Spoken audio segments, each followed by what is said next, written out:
Вашата среща с Марио Скуркински започва сега.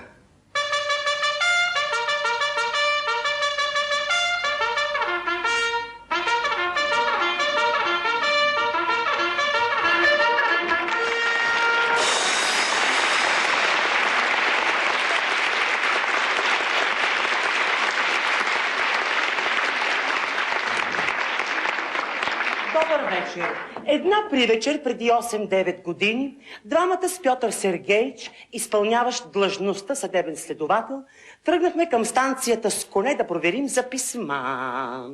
Времето беше великолепно, но на връщане проехя един гръм, така разбирате ли.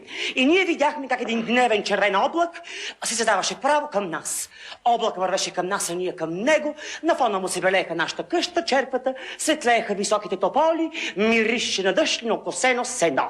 Спътникът ми беше с много повишено настроение, говореше страхотни глупости между нас казано, казваше, моля ви се, че не би било никак лошо, ако в един момент пред нас се изпречи така един средновековен замък, така разбирате ли, с някакви така запчати кули, с някакви бухали вътре, така разбирате ли, с някакъв мъх така, ние така да се скрием в замъка от дъжда и най-накрая да не убие гръм. Ей, такова нещо. Между другото забелязах, че ми се любова, но това така си е между нас. Наталия Владимировна каза ми той, аз така се казвам, приятно ми е, благодаря.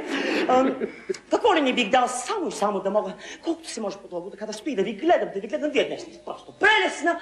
Очите му ме гледаха с възхищение и възторг. Лицето му беше бледо, а по брадата и мустаците му имаше малки дъждовни капчици, които сякаш също ме гледаха с любов. И после той ми каза, аз ви обичам.